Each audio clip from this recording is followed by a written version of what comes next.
I just want to say thank you to Bonfire for letting us film in this studio today. Go to bonfire.com.au for a free no obligation consult today. Well, how many meetings do you reckon you've done in here? In the hundreds for sure. I think. We could probably turn on the TV and remote in your computer. Pull that shit up, Jamie. Well, good morning. How are you going, Simon? Simo? Yeah, I'm going very well. We got some coffees. I got a flat white. You've got a dirty chai latte. Dirty chai. Yeah. What is a dirty chai latte? It's basically a chai latte, but you put a shot of coffee in there. In my case, I put 2 shots of coffee in there. So just to get me going. So like when I went to the lady and ordered the coffee, I was like, I want a chai latte. Yeah. Dirty. I want it dirty. That's how I said it to her. And the old Asian lady was like, oh. Like she knew what I was saying. She understood the assignment. Yeah. But then there was a trainee making the coffee, so that took a while. But yeah. I didn't know that was a thing. I didn't know they called it dirty. Yeah, I found out from work that was a thing, right? And then, here? Yeah. And then I just got addicted to it because it's like the best of both worlds, right? It's the best of like having a traditional coffee, which is like a flat white or long mac, whatever. But you also get chai latte by itself, right? What is chai? Is it just cinnamon, like cinnamon milk? I honestly don't know, man. Like it's a mystery to me. Yeah, but it tastes good, and that's what's important. I know chai is good for you, isn't it? I think possibly. It depends on the chai. Yeah, okay. I don't know. You can get like coffee that's like processed and stuff and has a bunch of crap in it versus just regular coffee that's good for you. So I'm sure natural chai would be good for you. Yeah, if it is natural. Who knows? But do you know what I saw in the coffee room the other day? Yeah. I saw Kit Kat mocha. Oh yeah. Like who like dopamine craves and thinks of like a Kit Kat mocha? Like that's got to be some marketing thing. Yeah, it's got to be like some sort of partnership with whoever does those sachets. Do you see the Coca-Cola flavored Oreos? No. Oh, I think yes, I have, but I'm not really game enough to try them. They're a bit too weird for my palate. This is what's wrong with the world, right? I'll go to have ice cream, right? And like an ice cream place, there is too many flavors to pick from. Like it's sensory overload. It's just purely crashing your dopamine on which one you're going to pick, when in reality, vanilla would just work fine. Yeah, 100%. I think like back in the day, there was only like 5 flavors, right? And now we've got like 500. And it's sort of the Netflix conundrum where it's like you get choice paralysis. And it's like, I'm just not going to watch anything because there's like 500 things. And you feel like I spend a good half an hour scrolling. Like Emily, my girlfriend, hates it because she'll come over and we'll like go, oh, let's watch a TV show or a movie. And I'll spend, I'm not kidding, like nearly an hour going through Prime, Netflix, Stan, Disney, HBO, and just scrolling all of the options. Like as if I'm scrolling my phone on Instagram, just like looking for the perfect thing. And she'll just like sit there like, oh, can we just watch something? Can we just pick something? And she'll like end up going on her phone or like zoning out because I'm just like, and I'll watch every single trailer. Like, you know, when you hover over a video and it plays a little segment clip from the movie. Like I'm addicted to just watching them, even if I know I'm not going to watch the movie, but I have to finish that little clip before I go to the next one. Yeah. I'm the same. I don't really watch much TV, and I think that's honestly part of the reason is that because I don't really follow like what's trending and whatever, it takes me longer to find something to get into, and like that just seems like a bit like a chore. I mean, obviously I do like watching movies and watching TV shows that I like, but it's like really hard to find ones that I do like. And it's the same with anything really nowadays, like even music, it's just sort of like very like it's the algorithm that's sort of dictating what you would like. But really there's probably other songs that the algorithm doesn't show you that you might like more, but who knows? But that's kind of like the thing. It's like with music now, commercialized music versus actual art. Yeah. And like there's starting to become a clear line in the sand on the difference. Yeah, I think so too. Like, I mean, I'm pretty big into like music and all that sort of stuff. And I remember like in high school, and I'm sure that everyone goes through this phase when they're a teenager, but you sort of go from like, in my case, it was probably 2008 when I went to high school. You go from like listening to the top 40 religiously when you're in primary school. Top 50 Spotify. Yeah. Like the top 50 odds. Well, Spotify wasn't even a thing when back then. It was like, you know, video hits or something, or Rage in the morning. Yeah. So you go from listening to that, like that sort of music, to like what you find interesting, which to me was like more rock stuff or like EDM-y type music. And you sort of go down rabbit holes of like what you think is good. And then you realize that like popular music, I don't know, it's a bit generic. Maybe it's more so the case nowadays than like 2007, shall we say. But I don't know, that's how I definitely feel. I feel like it's just like been thrown out there just to be consumed rather than there's like. an actual science behind it. I remember reading in a book, I think it was The Power of Habit by Charles Duhigg, like the science behind music and making hits for record labels. Yeah. And they literally had developed like a predictor where they could put a song through it and analyze it and like score it against all these metrics to see if it would be like a pop success or not. Yeah. And the way the book broke it down is because it's like people skipping songs on the radio, and radios would be paid this much to put this song on and like want to do well and stuff. And it was Outkast, like the Hey Yeah song. Oh yeah. And because it was so different to what everyone's used to listening to, like when it first started coming out on the radio, like absolutely tanked, like would not do well. And like people didn't understand because the thing they used to score it said it was like 100% going to be like a hit, going to make millions of dollars and all of this. And then people were just skipping it on the radio, like changing channels and stuff. And the reason behind it was that because people, when they're listening to the radio, like they're like familiar songs. So all the commercial songs have similar like BPMs or whatever it is. Yep. Like they're all similar song structure with choruses and bridges and stuff, and similar sounding to the sense that like you'll go from one song to the next, and then it's like if you're hearing another song on the radio for the first time, because it's so familiar to previous songs you've listened to, like because of that familiar sense and it's not new, you're not going to go, oh, what is this rubbish, and skip it. And because the Outkast song, I think it was I'm pretty sure it's Hey Yeah.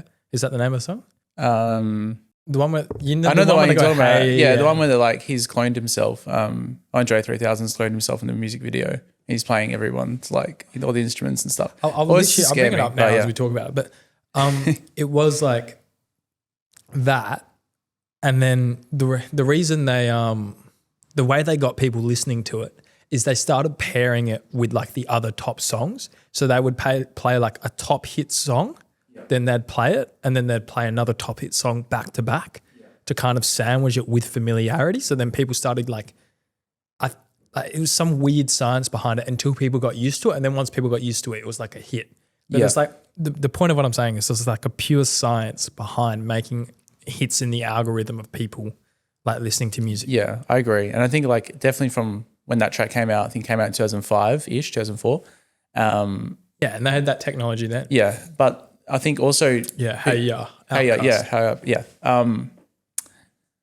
Well, I think the algorithms definitely changed like now because I think people have got like shorter attention spans, and Spotify just makes music so much more disposable to skip. Yeah. So I think definitely songs nowadays have to have some sort of hook vocal. Even some like EDM tracks go straight into a drop within like 15 seconds. Like I think it's just to like prevent the skip, right? Otherwise you just don't get paid for the stream. I think I don't know what maybe it could be 15 seconds or 30 seconds. It's pretty bad on Spotify, isn't it?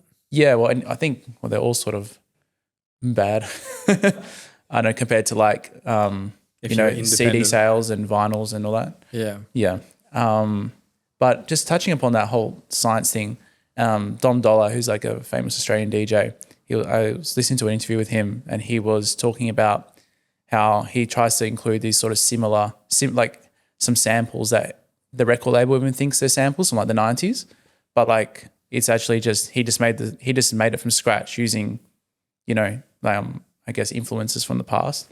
And even the record label's like, oh, where's this song from? Like, yeah, it's on the top of my tongue, can't quite picture it, but it's actually like completely original, the sample that is used, like the vocal samples.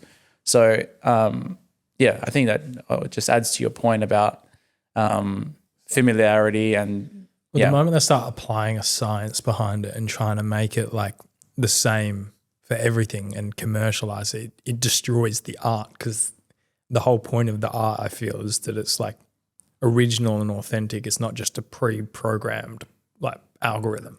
Yeah, I think so. But there's also this whole thing about like steal like an artist and just like copy what other people do, but do it your own way kind of thing. And I think that's definitely like I guess because then nothing's ever original because all your ideas are influenced by something. Yeah, exactly. There's that whole theory around there's nothing original in the world. It's just all like based on something. Yeah, for sure. Well, AI is probably like another scary player in the whole music world. Like AI Drake's almost better than some of Drake's normal songs. Yeah. That's like, do you reckon there's a timeline where that's just going to cook everything? Well, there's that Velvet Sundown band that's recently gone viral because they've released, I think, 2 albums in like 2 months or something, using like completely AI. I'm not sure what tools they use, but maybe the lyrics generated by ChatGPT and then something else by 11 Labs or whatever, right? And their whole entire, like even their band photo, their bio on Spotify for music is all done by AI, and people are just going crazy. There's people like they're trying to analyze the track to see like how they got the instruments and stuff. There's a Rick Beato video that like breaks down one of their songs, and it kind of shows that like AI's got like a long way to go, but like to the everyday listener, they wouldn't really know. But like there are like, if you break down the individual tracks of a song, I think there's like 8 different tracks in this AI song. There's like little artifacts of like noise that just get randomly generated from AI. That's the thing that terrifies me, is like, at what point are we not going to be able to tell? I hope that we can always tell. That's honestly my hope. But I think with video, for example, we're nearly there. Yeah, like, I think so. Because, I mean, it was only this year that the Google VO3 stuff came out with like in sync voices and people's mouths that are AI generated. And like already from there to where we are now, I would say what we're talking about before, OpenAI's ChatGPT 5 presentation, and some of that was AI generated, and it took me 90 seconds of watching it to be like, this is off. This is not real. Yeah. It's like in that amount of time, it's already gone from that to that. Yeah. Like in 5 years' time, how are we going to be able to tell? Like, especially people scrolling on social media. I don't think we will. Grandparents watching the news. Like, to me, that's terrifying. Yeah, it is. It is terrifying. It is scary. I just feel like AI was meant to like solve a lot of problems, but I think it's causing more problems than what it's solving, and it's creating new problems, right? Like, I mean, we can go on about like plagiarism, fraud, theft, all that stuff. All that sort of stuff, like all the scam stuff you can do. Like people can steal your voice. You know, like even when you like log into the ATO, you're meant to use your voice. Like, well, that's a bit silly now. I'm so cooked. If anyone ever wants to do identity theft on me, they've got like 80 episodes of me speaking. Just run all that through like a platform or whatever, and then they can just talk through a mic and it's my voice on the other end. Yeah. It is scary, and I just don't know like if it's just going to make the world a better place in the long run. It'd be really interesting to see humans' ability to discern reality from AI generation. Yeah. On a day-to-day basis. Yeah. I also think it's also like taking away a bit of our reality as well. Like, I mean, like I think the purpose of life is to have some sort of purpose. And I think like AI is removing a lot of purpose for a lot of people. And I'm not even saying that from like, you know, it's going to take my job away. But like if you have a hobby that's to do with art, let's say, it's like even taking away like that other element of your life as well. It's a double-edged sword, because you can also use it as tools. Because, for example, and I've talked to you about this before, it's like I could spend 6 hours trying to audio engineer something to get the music from downstairs out of this video and not get anywhere. Or I could run it through a program for 5 minutes and it'll detect my voice, all my breaths, everything that's me and everything that's not me, decipher them and remove the background noise in 2 minutes, 5 minutes. I think like as a tool, I think it's okay. Like as long as it's not like the AI doing the complete thing. Like if it's helping you with that 10%, let's say, that's like so time consuming. Like coming up with a DJ name. Yeah. Like all of that sort of stuff. Yeah. I mean, we'll get into the whole DJ Swirl thing probably later on in the podcast. But yeah, you're right. And I also think with AI, I think it's got a place in health, like in analyzing data. Yeah, for blood tests, apparently. Blood tests. Super accurate. Yeah, like all of that sort of stuff. And you know, I mean, the GP is obviously like really, really great at analyzing those results and that sort of stuff. But if you have a database, and maybe this is going in like a bit scary. Less risk for human error. Yeah, less risk for human error. Like if your blood tests are based upon millions of other blood tests, like everyone who has these levels low probably has this condition, like let's treat it or let's. Well, that's getting to like quantum computing, because once quantum computing is unlocked and it's able to simultaneously run all of that and give you the exact solution, then like that's when we're really redundant as human beings. Yeah. Because then it can solve literally any problem instantaneously with 100% accuracy. Yeah. That's that. It sounds sort of great for stupid things like my DJ name, but like if you think about it, like in the grand scheme of humanity, it's like. But this one I want to know, because like right now there's obviously all the AI anxieties and fears about what it means for the future. But it's like when the calculators first came out, this was a thing as well. Yeah, like for schools and stuff. Like in the 1900s when calculators came out, and there was massive controversies around whether people should use them or not, like especially at school and stuff. Now it's a standard thing that people bring in for a school maths exam. Yeah, exactly. I think even when I was in school, they were like, don't use a calculator because you never have a calculator when you need one. Like, you're not going to carry one everywhere. And then ended up being like, on your phone. Exactly. So that sort of debunked that. But I think also like with social media, when social media first came out, I think a lot of people were like, oh, it's going to be bad, bad, bad. And then a lot of people, millennials, let's say, the people my age, were like, no, I'll be all right. But I think now we're starting to realize, oh yeah, it's definitely like I think we're toxic. past the golden age of social media for sure. Yeah. I think the golden age has probably been like the last. See, the music's on downstairs now, but this all gets cut out with the AI. Adobe Enhance volume version 2. Yeah, there you go. Like, lucky. There you go, AI to your advantage. I reckon it was the last sort of 5 years, because now it's getting to the point where like videos in your algorithm are pure AI, and some people don't notice, and like you'll get to the point where a lot of everyone's reel feeds and stuff is all not real and no one can tell. Yeah. But so I reckon the last 5 so years, like actually maybe pre everything in 2020. Yeah. Maybe like the 2015 to 2020 period was the golden age of social media, I reckon, where it was like technology was advanced enough for enough people to be on it, but it wasn't like there wasn't reels on Instagram that made it all toxic, for example, or there wasn't like TikTok wasn't as big as it is now. Yeah. Yeah. That like period where like influencers actually like, if you were an influencer, you had weight in the world. You know what I mean? Yeah. I kind of also like the OG Instagram days. I think they were like 2012, 2015 when like before they got bought out by Meta. I think even when they were bought out by Meta, it was just used as a photo app. People used to make like really cool photos with like filters. It was pretty much all it was about. MySpace. Well, no. I mean, yeah. I never had MySpace. MySpace was like cool just to, share who your top friends were and your music tastes. I think I got Instagram in 2016. Yeah, okay. So that was like 9 years ago. Yeah. Okay. Yeah. You're what, 22? Yeah. Yeah, okay. Because I had a Nokia first. Yeah. Oh, that's Have you seen that Hale's recently done a thing where they've banned year 8s and younger from smartphones and screens, and they're I think that's good. I think that's good. But they've said it's also in their own homes. Oh, that's not good. I don't think that's like you can enforce that as a school. Yeah, that's a bit like controlling. Like the school, like if it's good, it's good. It means no, like if you're at school, you can't have a smartphone. You have to have like a Nokia or whatever, fine. But at home and stuff, if you're waiting until year 8 to finally get a smart device, there's like, yes, it's got all the benefits of like better dopamine, less screen time, yada, yada. Yeah. No social media, but you're also going to be so technologically behind by the time you get to year 9 if you've never used an iPhone. Yeah, exactly. And I also was just thinking, is it the government, is it because in Australia they're going to ban social media under 16? Is it like the school planning for that? I think the parents all like voted for it or something like that. Oh, I haven't read too much into it. I've read a few of the headlines and then I like watched like a 30-second video on it. But year 8 and younger have been trialing it, and apparently it's been so successful like for the school and parents that now like it's getting global attention and it's spreading and other schools are looking to adopt it. Yeah, that's interesting. But I think the under 16 ban for social media, not for electronics, but for social media, I think that's as much as it's like freedom and stuff, like it's such a like catch-22 situation, because on one side you're taking away people's freedom, which is like we're in a free country, that's the last thing you should be doing. But on the other hand, like mental health and so many things as a byproduct of being on social media under the age of 16, like you're being saved from. Yeah, I think there are a lot of positives. I think the where everyone's sort of a bit scared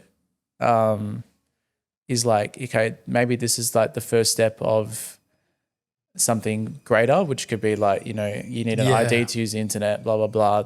Everything you do on the internet is traceable. Like I guess like everything you do in real life should be traceable. Because I guess like the thought behind it is like the base idea of it's good. It's just how can you implement it successfully without then imposing on other freedoms? Yeah. I think the implementation is what is the issue. Yeah. Like, but then there's no way to actually there's no way really to implement it, because you need technology to implement it, and to augment with technology in any way to restrict people would actually is not. Man, this is just like it's just anxiety to start a Saturday, I know it's a bit scary, isn't it? But I think we just need to just be cautious with all this tech and that's around us, and understand what the pitfalls are. What the scary thing is going to be when they start getting it for war and stuff, like using it for like cyber attacks and things like that, which I think China already does. Well, yeah. Well, they do cyber attacks, but even like drones. I mean, the guy who owns Spotify or was a major shareholder of Spotify invested in some drone tech. I saw he also recently started a health company. Yeah. Like that can scan bodies and address health issues using AI. Yeah. So like that's a pretty diverse portfolio. Yeah, it's very diverse. Spotify, health, militarized drones. You have to be diversified in your portfolio, if you want to be successful. That's what they say. Yeah, I don't know. I feel like that's pretty wild. The fact that like you can use drones now and remote in and use it in warfare. Yeah, but you can use it to do stuff like mining and stuff. So that's a positive. Yeah, it's just but like the problem, I think, and not that we're going to solve the world's problems with this podcast, but it's like who becomes the arbiter of deciding what is morally and ethically right and where do you draw the line? Yeah, and this is a tricky subject, like who, I mean, even in general, like who decides like what is wrong or right, Who decides whether a 15-year-old has the right to use their phone? Shouldn't it just be the parents? But then it's like... Yeah, I don't know. Yeah. Because you can argue like both ways, right? Like there's arguments for like multiple points of view, which again, just like who dictates that? And if... Now we're on track for Terminator. Terminator 2029, 2029, Skynet in Terminator when AI takes over the world and kills everyone. So yeah, well, let's hope the killing doesn't happen, but I think it will definitely take over by then. I mean, it probably already has in some ways. Like, I don't think we can go back. Like we can't just like turn it off. Some global EMP. Yeah, global. But that's the thing. I've looked at people talking about this, like experts. Like, if there was global power outages, like 80-90% of everyone would just like not be able to survive. Yeah, in terms of just like food, like electricity to survive, like in terms of just like we're definitely like reliant on like really really early technology now. Yeah. And you could make the argument that maybe in the future we're going to get more reliant on AI as a technology, which then... Say the power grid's gone for 2 weeks. How many people in hospitals are going to pass away because they're not on life support like all anymore, that, but how many people are going to be able to like get food, Like if you think about pay for it with their card. Well, not even pay, just like even just keeping it... Yeah, but there'll be no card machines to read your... there'll be all of that. You can do power generators, I guess, for like meats and stuff, but it's like no one has actual like physical cash on them, so you can't actually go and buy anything anymore. Like if the card reader won't work to like satellites or whatever, like what worth do we even have? Yeah, like my mum always says like technology is good until it doesn't work, and it's like it's just so true. Like 100%. I just want to say a massive thanks to our sponsors for today's show, Proactive Health. Go to proactivehealthgroup.com.au for a free health newsletter where you will get weekly information on sleep, diet and exercise with actionable steps and simple science behind it to improve your day-to-day life. All you need is an email to sign up and it's absolutely free. Go to proactivehealthgroup.com.au today. Well, moving into the DJ stuff. Yeah. You mentioned that you picked your DJ name with the help of AI. I did, yeah. I mean, I probably just overthought this to like oblivion. Like I went through so many different like ideas for names, but I ended up just thinking about something that was like easy to look at and like familiar, again, going back to familiarity. And then like you kind of swirl. Like it's just like, it's very visual, like a swirl. I kind of wanted something DJ that was swirling the decks. Yeah, I guess. Yeah. I kind of like, because my influence was like flume, which is like a body of water that's moving. Like, osmosis. You can kind of like visualize it, and that's kind of what I wanted. Is that what flume means? Yeah, flume is like a body of like a river. I thought osmosis was bodies of water moving. You should have gone with osmosis. Osmosis, yeah. I'm sure that is probably already taken. Have a look. Osmosis is the passive movement of water across permeable membrane, across a semi-permeable something. Yeah. Membrane? Yeah. What about flume? What is flume? Pull it up, Jamie. Flume meaning an amount of gas or vapor that smells strongly or is dangerous to inhale. Oh, okay. There we go. It's a flume. Oh, yeah, like a flume of smoke. Makes sense. I swear it has something to do with water because like in Italian, right, like the word for river is Fiume, which sounds very similar to Flume. So maybe there's some sort of connection somewhere. I was going to ask, Yeah. like in terms of like inspiration for your style of DJing for your upcoming set at Your Shot. Yeah, Your Shot at the Court, 24th of August I'm playing. What's your inspiration? Which DJs do you think is the perfect hybrid to build you? Yeah, that's a tough question. I mean, the way I've set it out, I'm at the moment I'm really into like 90s inspired music that is been released recently. So any like X Club, DJ Heartstring is really great. Swim is really good. There's another DJ, I think she's out of Melbourne, called Pretty Girl, which it's actually really sick music. I really like it. And I think it's EDM built for millennials, which is good because I mean, for me, I grew up listening to a lot of 90s dance, like Alice DJ, Venga Boys, like all that sort of stuff. And then like going into like Tiesto, like trance era. I was listening to all that sort of stuff at like 6 years old, along with like my parents' records, which were like Marvin Gaye. No, it wasn't really Marvin Gaye, just like anything sort of 70s and 80s and mainly Italian music. Earth, Wind and Fire? Yeah, Earth, Wind and Fire was probably played a few times by my mum. September, yeah, good track. Etta James? Bit of Etta James in the track? Yeah. So that's kind of like, and then you've been making music as well on the side a little bit. A little bit. I mean, I was more into that like out of high school, like, and going into uni when I was a lot younger. Then I got a full-time job and it became less viable as like a time, because you kind of like when you're like have a full-time job, you need to like make time for your family, make time for yourself with like your health, going to the gym, playing soccer, all that sort of stuff. And then you try and fit in a podcast and all that sort of stuff, a bit of music. But, you know, I think as long as you can try and make time for yourself, I think if you want to do it, you end up doing it. Yeah, true. Yeah. So you've kind of had the last few weeks of training with the Your Shot competition from them teaching you how to like... Yeah, to DJ from scratch. So, I mean, I had a little bit of experience. I never played out anyway. I'm interested what that's like from just like starting. Yeah, well, that first lesson was like beat matching, which is like just... So it's like proper structured like lessons. Yeah, there's like a syllabus book that's like pages and pages. Yeah, on DJing. On DJing, yeah. A lot of people think, oh, you just press play, but it's actually like a bit of a science to it, you know? It probably does go back to what you said about like how hit songs work, right? Like BPMs, but even like phrase matching. So like, you know, maybe a verse goes on for 32 bars and then there's a break, or the drop goes on for 32 bars or 16 bars. You kind of want to play, you know, the last 16 bars of a track, right? Let's say you want to line up two different drops, or maybe like a drop going to a breakdown. You could play like the last 16 bars before the break on one track, and then you would line up the same song of another song. Sorry, so then they would like seamlessly blend. In theory, it should like work. DJ X on Spotify. Yeah, I get it. Although DJ X is more like the start of a track, blending into another start of track, and in theory, you could do that with like house, let's say, because the first 16 bars of a house track are more or less just like the drums, or like maybe the bass might be in there.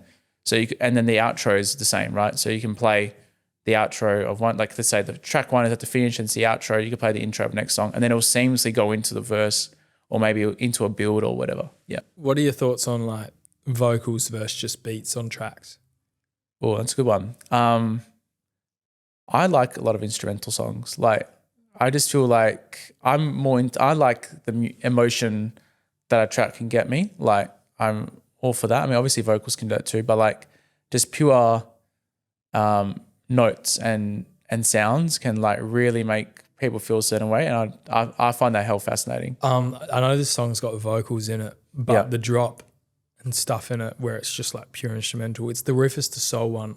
In a Bloom? Yeah. Oh, yeah. That's like 8 minutes. It's like the best song to run to. Yeah, it's great. And even Strobe by Deadmau5 is great as well. Like, and that's purely instrumental. I think it's the greatest EDM song of all time. That's Strobe by Deadmau5. I haven't heard Great it. track. Goes on for like 9 minutes. I'll listen to it on the way home. Yeah, it's solid. It has a nice build, and then it goes into like a slow beat. That's actually kind of how I want my set to sound. I want it to start. We'll start with that song if that's your favorite song. Yeah, but it goes on for 9 minutes. And like before there's any sort of real, the whole intro part is like 3 minutes, and I've only got 25 minutes. Goes for 9 minutes. First 9 minutes is just strobe. Just play strobe, and then you can play some other song that goes on for like 9 minutes, and you're already halfway there. Right? And then there's like the Barbra Streisand songs of the world, where it's just like Barbra Streisand. Yeah, but I think they have their place. I honestly do, in a club especially. Like, and now people are just putting anything in front of drops. Like, I've seen this reel of people putting Borat like quotes before the drop. I'm just like, all right. A lot of the rap songs though, like some of those like hooks over drops is like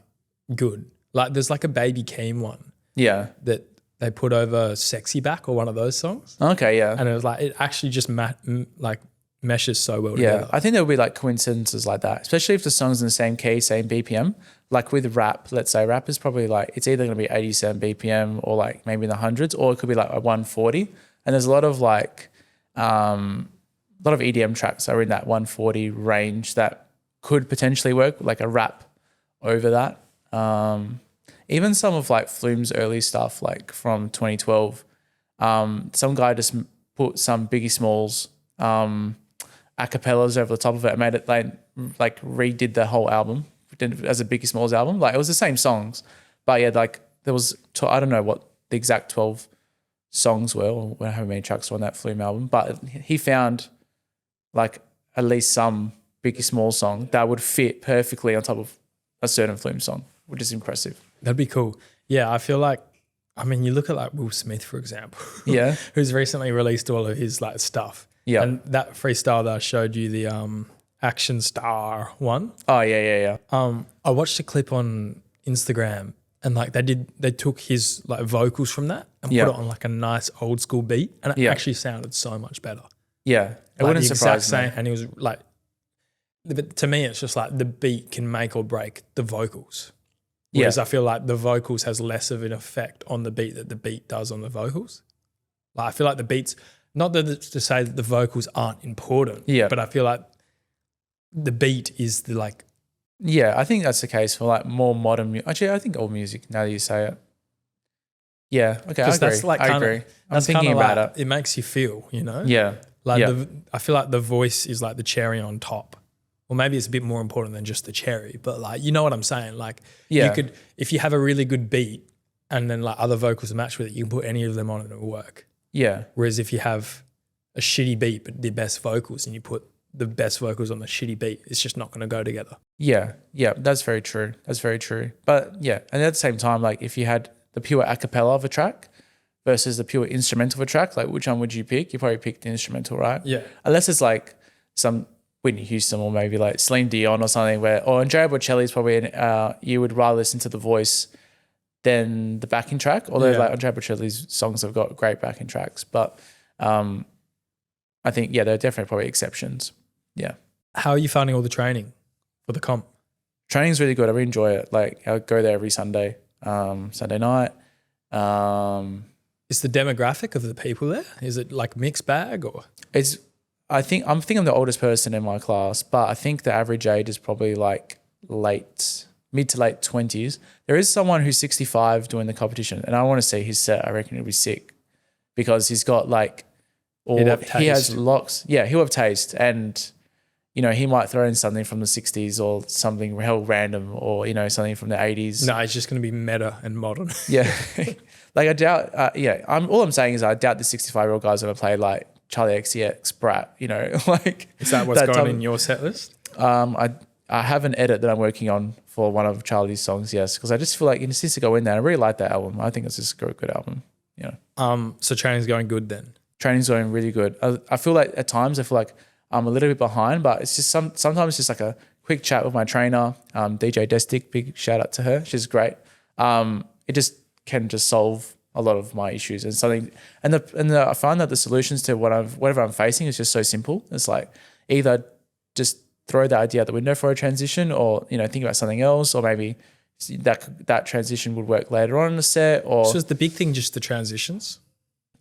And matching the songs? Yeah, for me it's matching the songs more so. Like transitions, I think I've got down because I'm pretty big into like using loops and the effects, which are like, there's a few effects, like there's like filters in and out and all that sort of stuff. I think think I got that part down. But it's like finding out the best way to put my track set list together. Yeah, well, how do you decide what to pick if you've only got 25 minutes? Yeah, exactly. It's really, really hard. It's a Netflix conundrum, you know? It's like I've got too much to pick from. Like, do you have like a list of like 100 that you work down to 75, 50, or like? Yeah, I've sort of gone down that. The way I've done it is like I'm planning out 5 different sets, right? And then I'm finding out maybe those sets might not have 5 different 25 minute sets. Yeah, I'm planning out 5 different ones. But in that, right, there could be a passage of 4 or 5 songs that work really, really well together. And I'll be like, oh yeah, that'll be really good for the final one. Yeah. And then so you're merging 5 different sets into one. In a way, to get like at least a list, and then I'll have to restructure again, I think. But I don't know. I could honestly be overthinking it because I remember last session, they were like, the trainer was like, okay, it's time to play a little bit of your set for me. I had nothing really concretely planned. So I just sort of winged it. I was just like, yeah, this will go, then this will go, then this will go. And she was like, oh, this is really sick, blah, blah, blah. I'm like, okay, well, maybe that's what I need to do. Maybe it's like less thinking and just more like, as long as it sort of works well. But because I know all the possibilities that I could do, you know, that's what, and you're trying to that's what hinders. Get like the optimal but thing. Like the audience obviously doesn't know what tracks I've discarded and what potential mixes I've discarded. They're only going to get the end result. Exactly. So it's like, it's a bit of that. But yeah, as you can tell, I definitely like overthink these things. Maybe a bit too much. But it could be just also like because I'm an amateur and a rookie. Like maybe as you do more and more and more, like it'll just become less of a thought. You just go, oh yeah, this will be fine. Do you find you reach like flow states?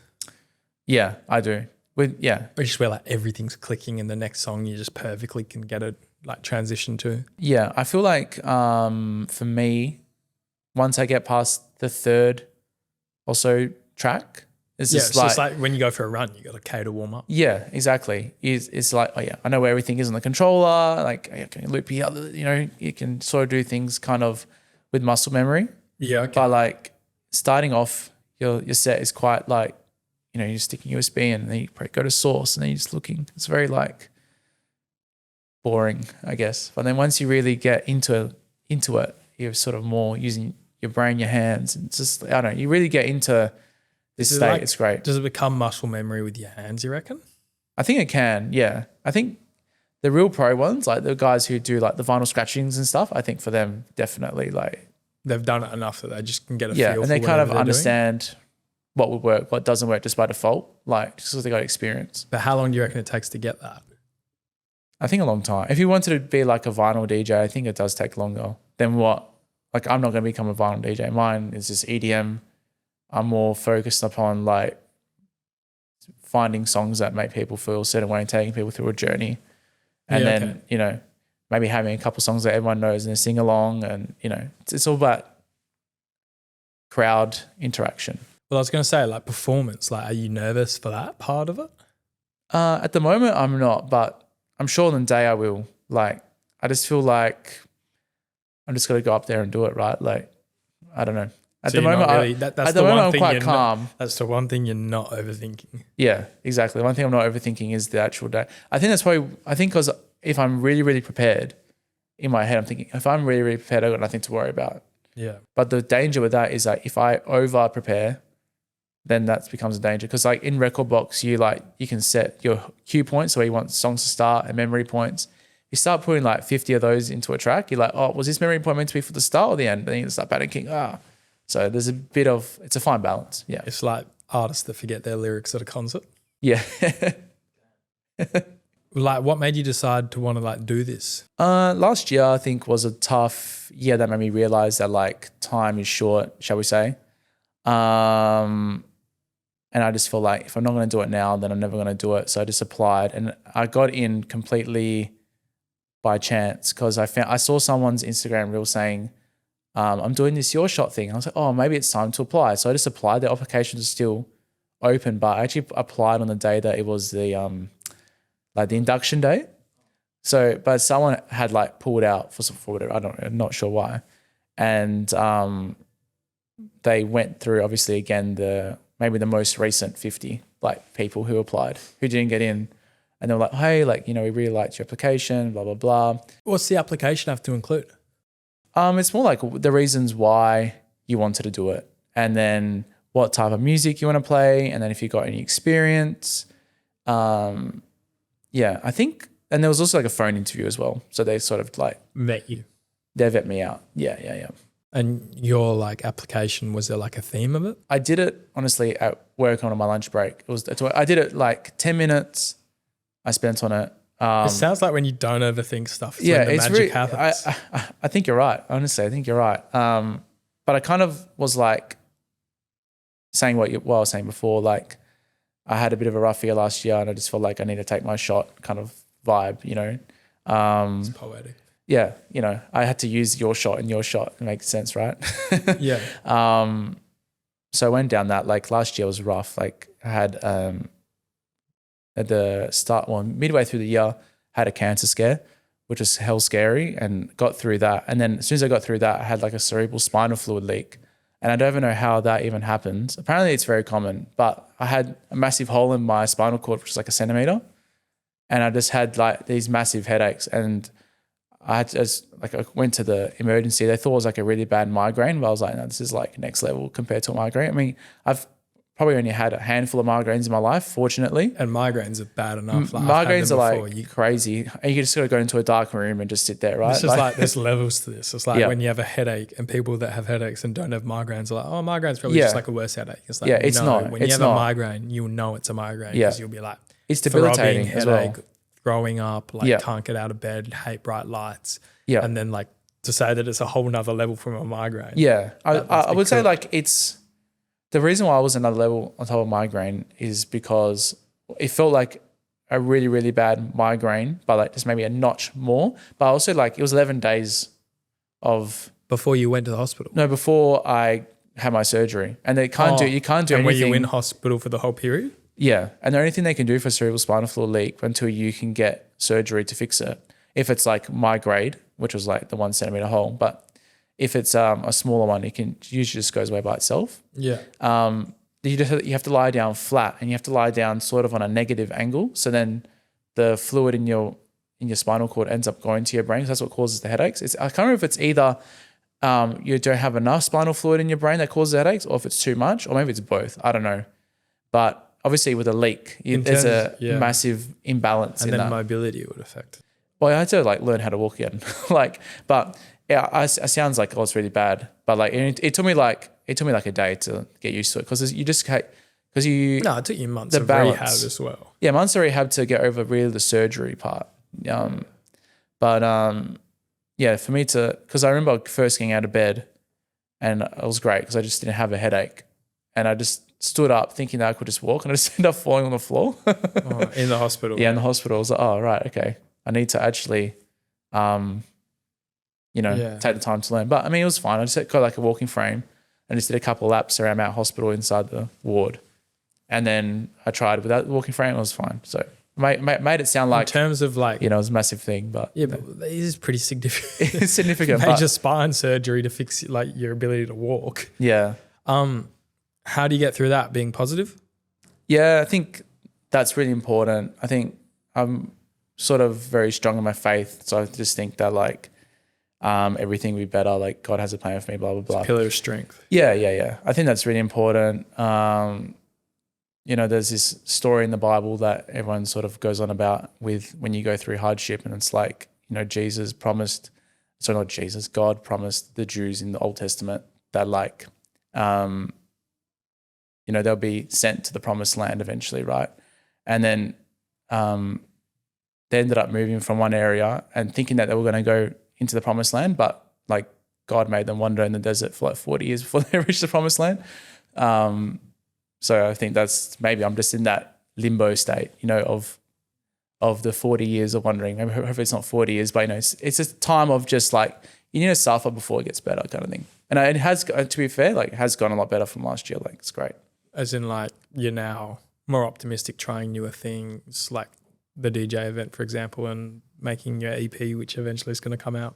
I hope the EP eventuates, but it's just so hard at the moment. Like my living situation probably just doesn't allow me to be like 100% creative and like lock in at home, because it's just like, it's it just takes such a long period of time, and I'd rather just do it when I'm alone. So I'll be moving out in a month or so. So that's when the magic's going to happen. yeah, I think I'll just have a space dedicated to that, and I think that's what I needed, because like at the moment the space I'm doing it in is also where I work from home.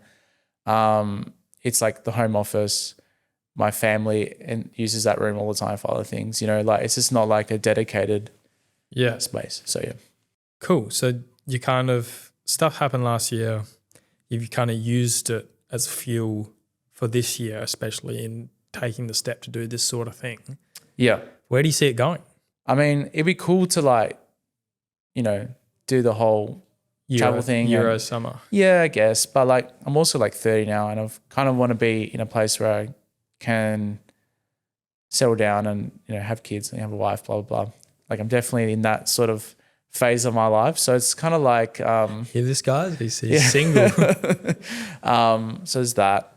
So I think for me, I would like to do an overseas something just so I could say I could do it. But for me, like in 5 years' time, do I see myself going overseas, DJing in Greece and whatever? Like probably not. If it pays though, it pays. Yeah, I guess. But if it's not the lifestyle, I kind of like. I guess. Yeah, I don't want that lifestyle. I like the music production lifestyle. Could be like a Rick Rubin.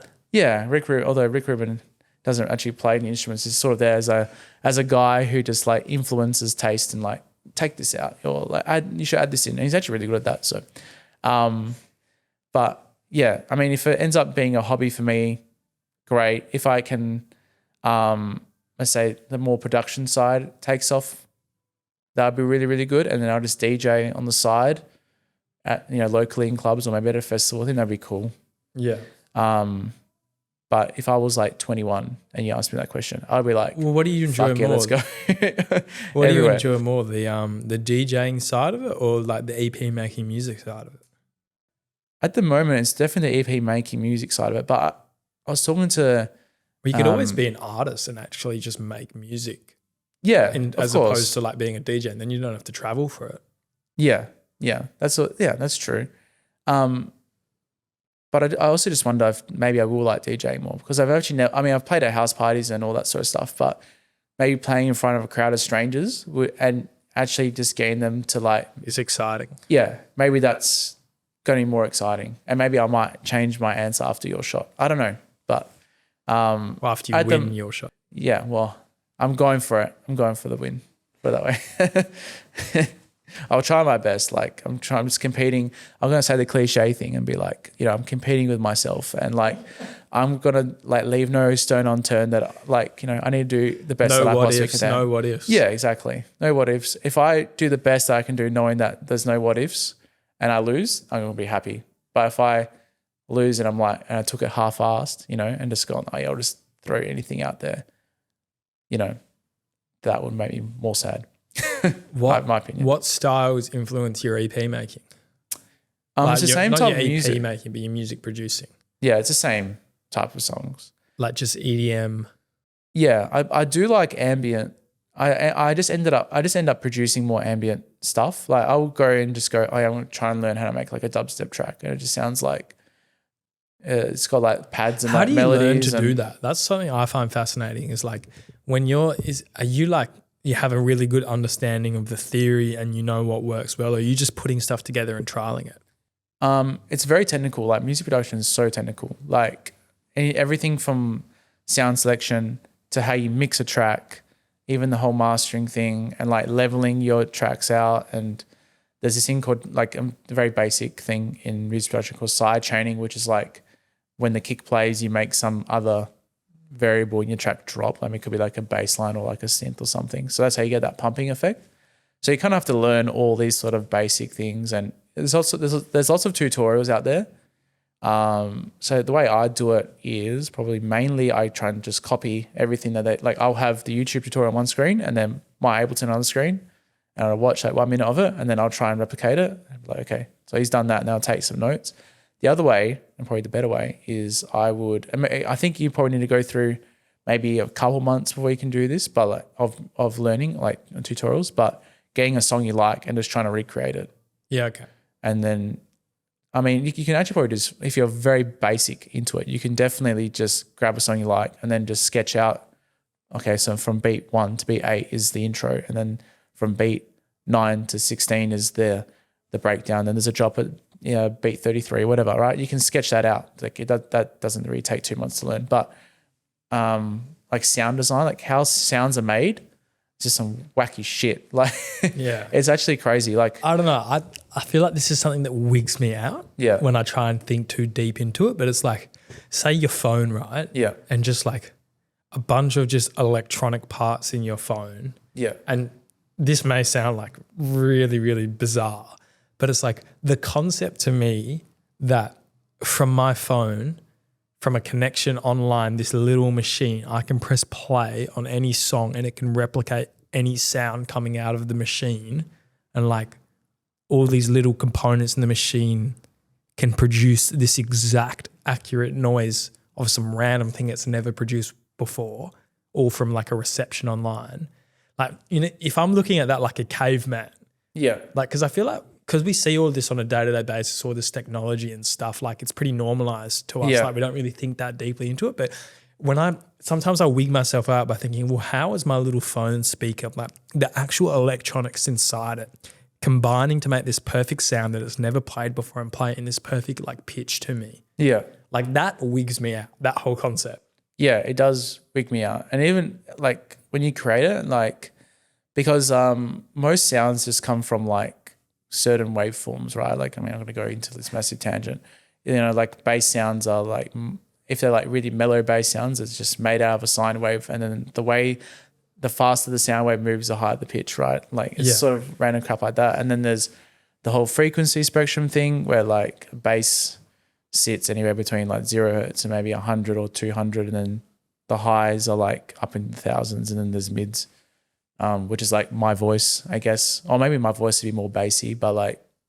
I should get you to audio engineer the pod instead of Adobe Enhanced version 2. I think Adobe Enhanced version 2 will really do a better job than what I would. I'll probably just start overthinking everything, and the AI will just do it for you. But it is interesting. And then you have like. But also like the concept that it can then like from an online signal get that, interpret that, and then play it for the first time flawlessly out of a speaker. Yeah. Like I know like in terms of like how, what's the word I'm going to say?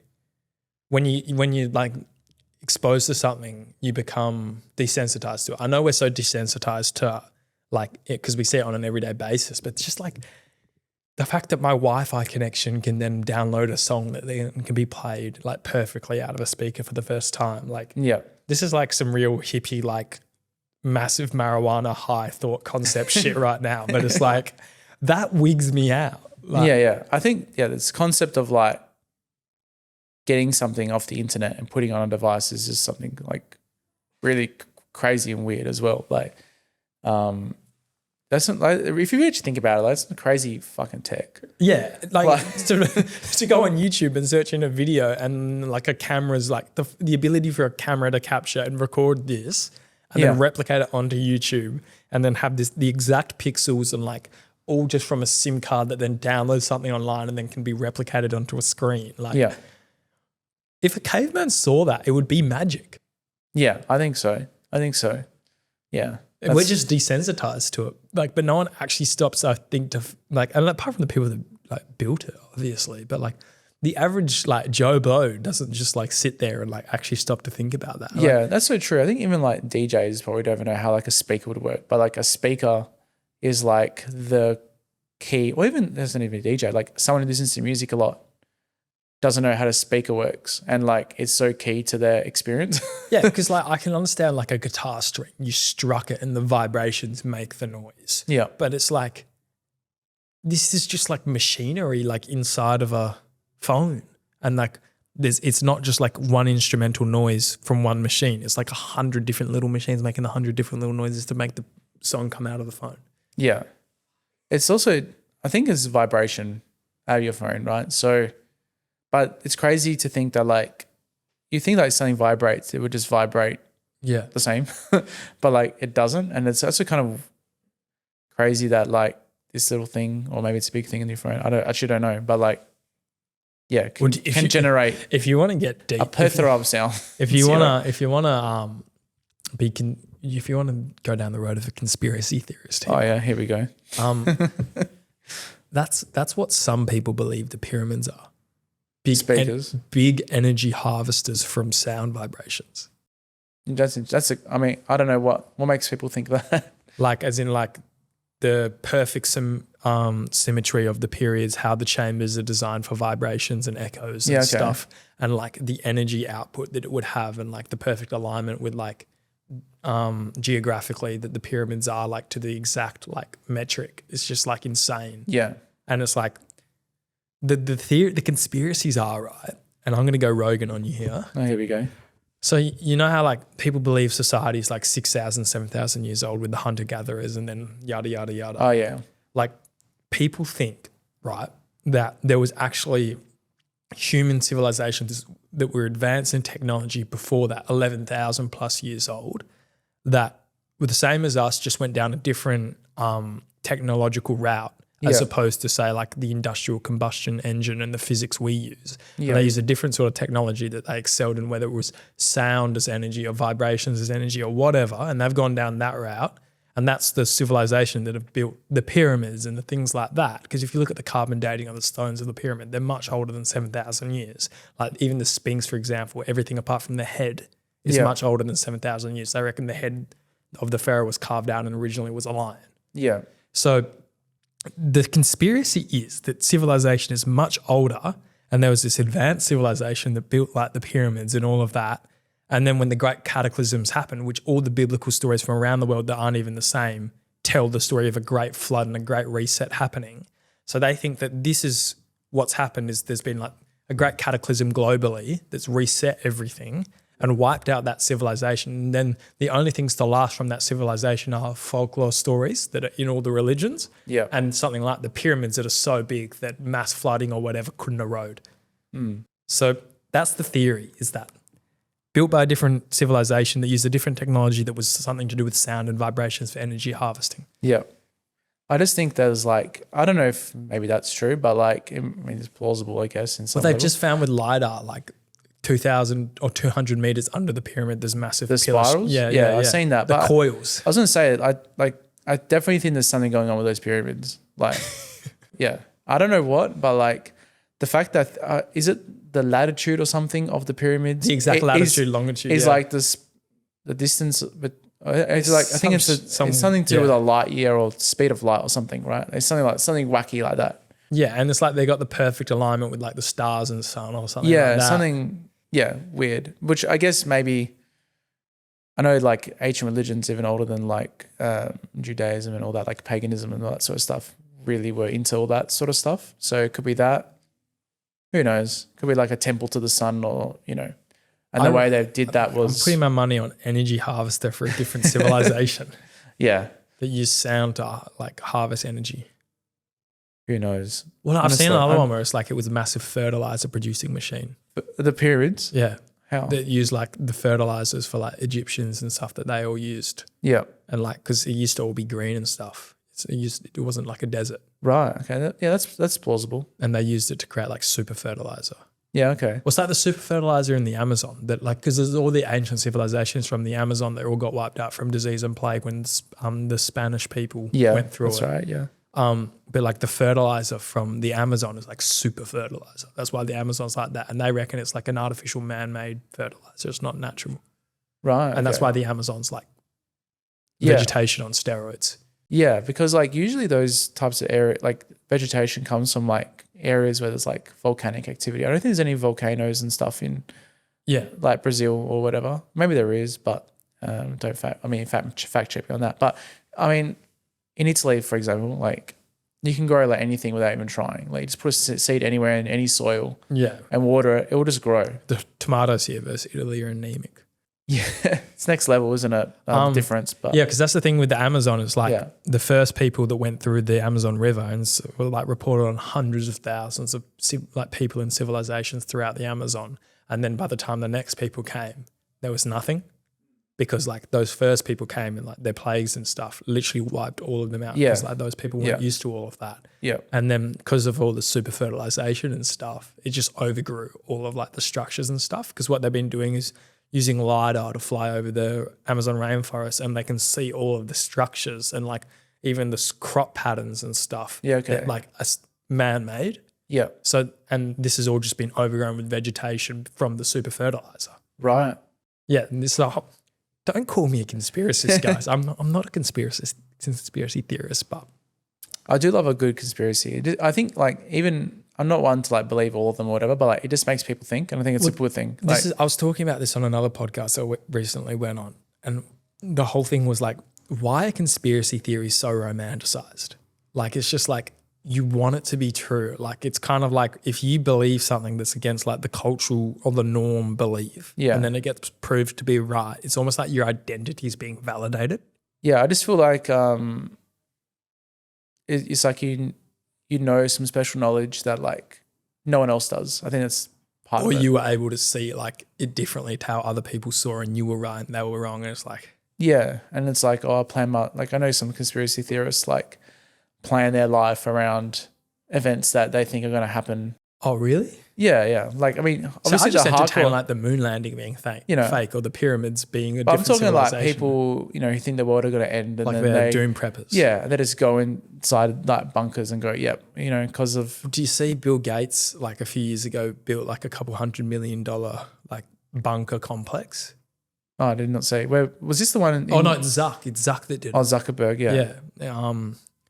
I think it might have been one of the islands in Hawaii or something. That's interesting. Somewhere he's built like a. Jamie, pull that up.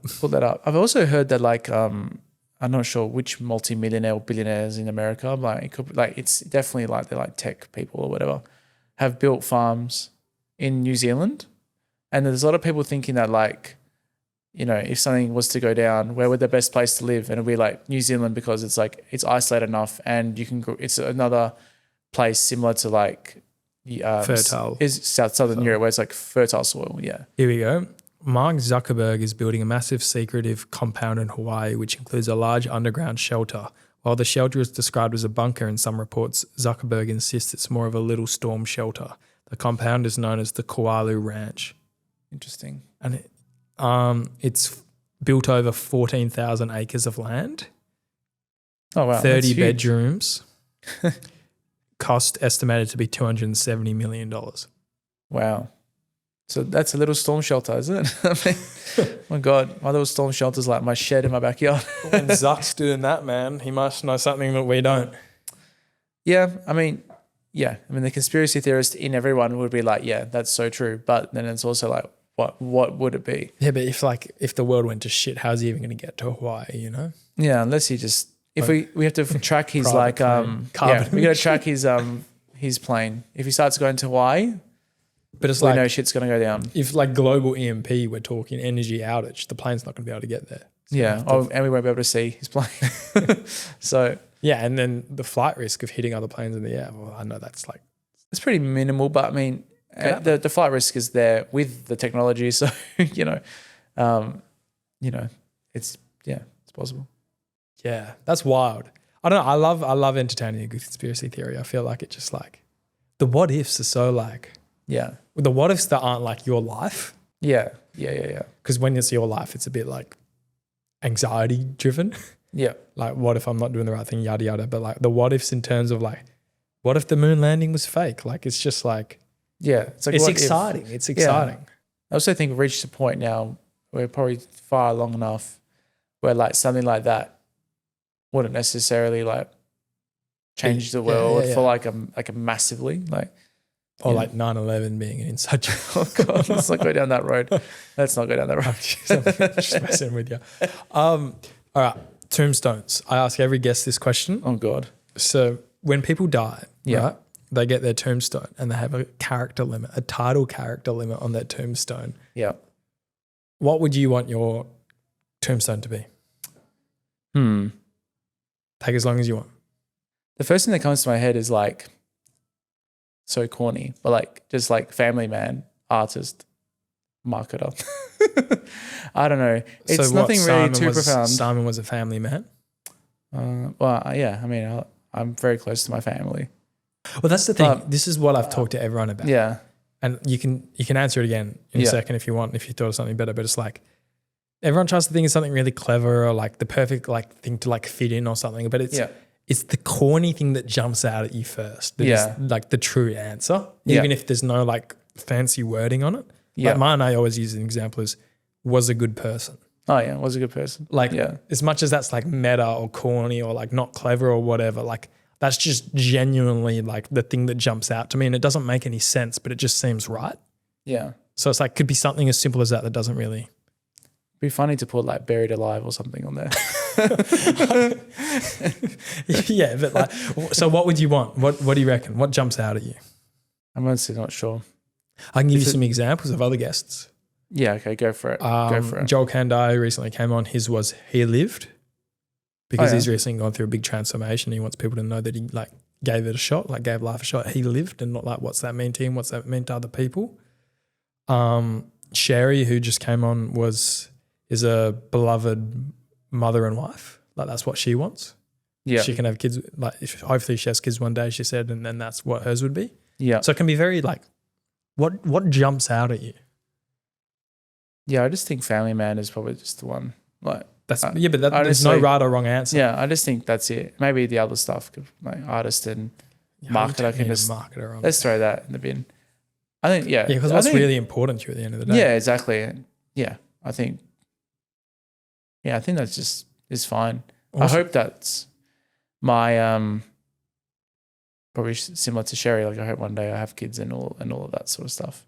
Sweet. But for what I've got right now, like I've got a niece and a nephew coming, so I enjoy spending a lot of time with them. Obviously, I enjoy spending time with my parents and my sister and all that. So, yeah.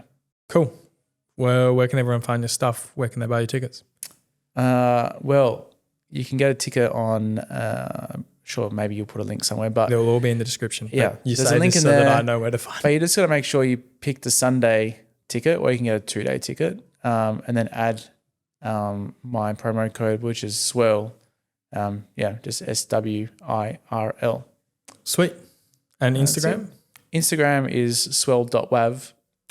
That's for my artist, and you can follow me on Simon_Bruno if you want. I think it's _Bruno. I don't even know what my Instagram handle is. But yeah, just look that up. All right. Well, thanks very much for your time. It's been awesome. My niggas never playing games like we bad street. When she's talking, feel like poetry in motion, and I feel like I'm chosen. When she look at me, I'm getting lost up in that ocean. Everywhere emotion, they ain't got a notion. I want to tell the world.